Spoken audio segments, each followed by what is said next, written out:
Hello बच्चों। तो आज हम लोग बात करेंगे सिलेबस के बारे में। कल मैंने एक वीडियो अपलोड की थी जिसमें मैंने बताया था बायोलॉजी के बारे में कि बायोलॉजी का मतलब क्या होता है, टर्म बायोलॉजी किसने दिया था, बायोलॉजी को कितने पार्ट में डिवाइड किया जाता है। एक मैंने बताया था जूलॉजी क्या होता है, बॉटनी क्या होता है। इसके बाद मैंने लाइफ फॉर्म के बारे में बताया था कि जो इस अर्थ पर लाइफ फॉर्म होती है, लिविंग ऑर्गेनिज्म जो होते हैं वो कितने टाइप के होते हैं।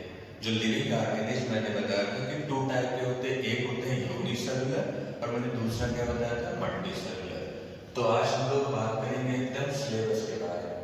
मैं आपको बताऊंगा सिलेबस में हम लोगों को पढ़ना क्या क्या है और क्या पहले था जो डिलीट हो चुका अब नहीं पढ़ना।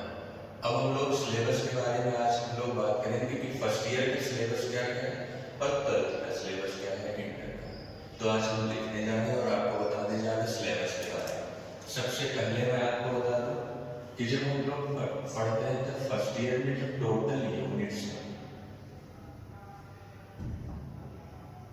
टोटल यूनिट्स जो है वो टोटल यूनिट है 5। अब इसमें मैं बताता हूँ कौन कौन सी यूनिट है। सबसे पहली जो यूनिट है फर्स्ट, उसका नेम है diversity in the living world.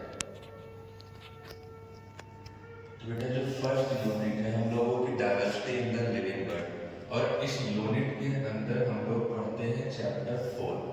तो फर्स्ट चैप्टर जिसका नेम है द लिविंग वर्ल्ड। बेटा इसमें लिविंग वर्ल्ड के बारे में बात करें। सेकंड चैप्टर जो हो जाएगा हम लोगों का biological classification. Second chapter biological classification and third is the plant kingdom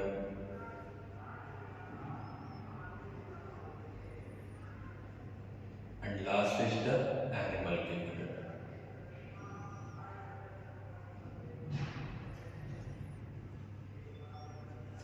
ये बेटा हमारी पहली यूनिट होगी diversity in the living world. इसमें हम लोग डिटेल में पढ़ेंगे 4 चैप्टर के बारे में। जो पहला चैप्टर होगा the living world, second chapter biological classification, third होगा हमारा plant kingdom and last is the animal kingdom. इसके बाद बेटा हम लोग बात करते हैं सेकंड यूनिट की। उसका नाम है structural structural organisation.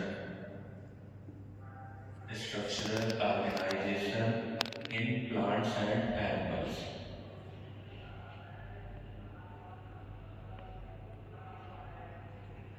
Structural organization in plants and। इस यूनिट में बेटा हम लोग पढ़ेंगे 3 चैप्टर। सबसे पहला चैप्टर होगा मॉर्फोलॉजी।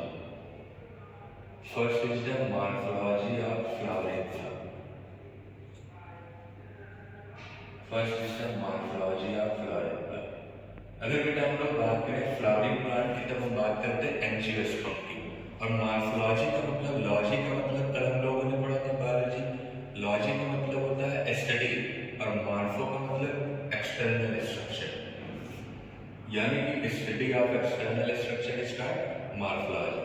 सेकंड चैप्टर हम लोग पढ़ेंगे एनाटॉमी ऑफ फ्लावरिंग प्लांट। जो सेकंड चैप्टर होगा हम लोगों का वो होगा anatomy of flowering plants and third is the structural organisation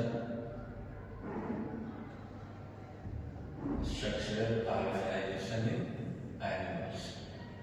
ये हो जाएगा हम लोगों का बेटा थर्ड चैप्टर। ये होगी हमारी सेकंड यूनिट। इसके बाद हम बात करते हैं थर्ड यूनिट की। तब जो थर्ड यूनिट है वह सेल स्ट्रक्चर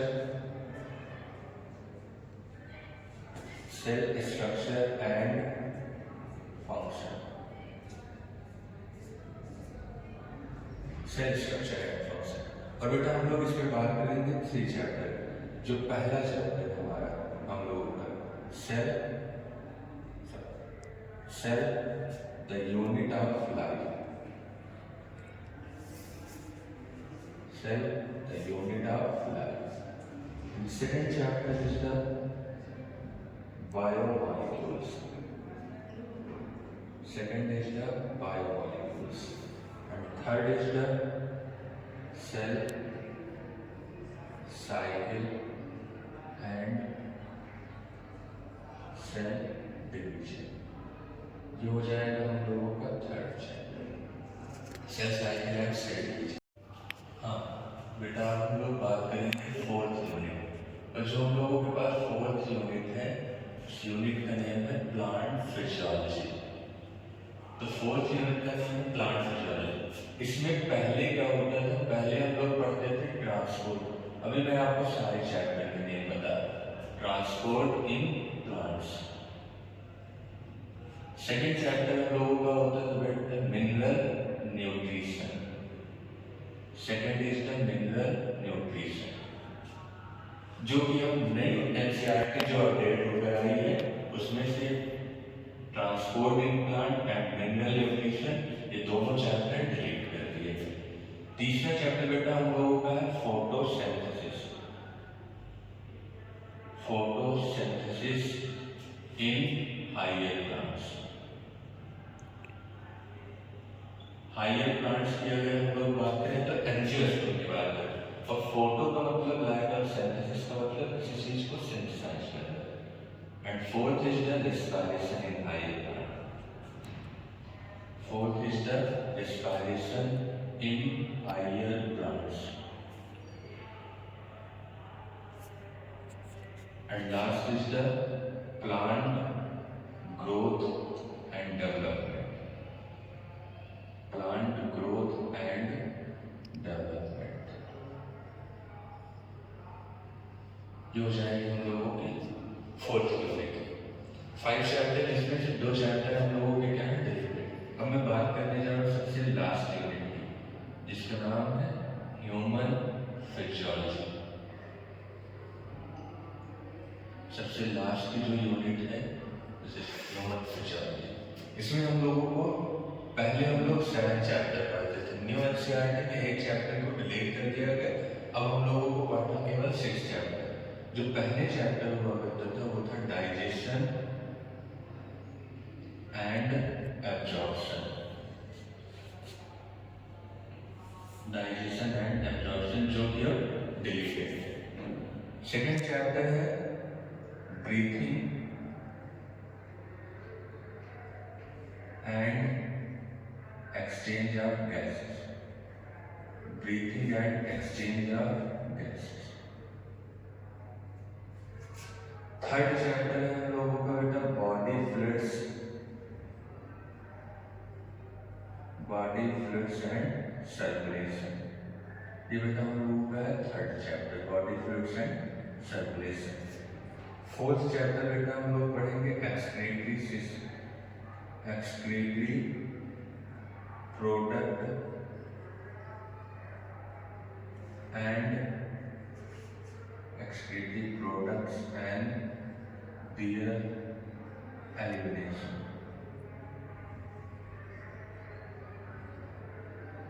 फिफ्थ चैप्टर होगा हम लोगों का बेटा locomotion and movement.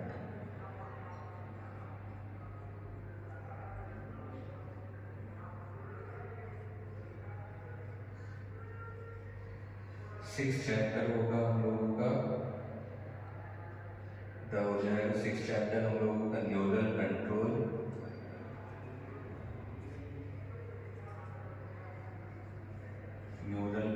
And coordination.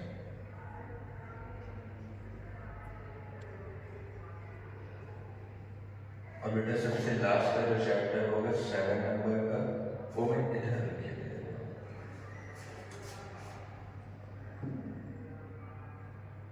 जो यहाँ मैं यही केमिकल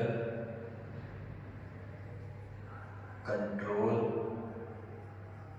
एंड इंटीग्रेशन।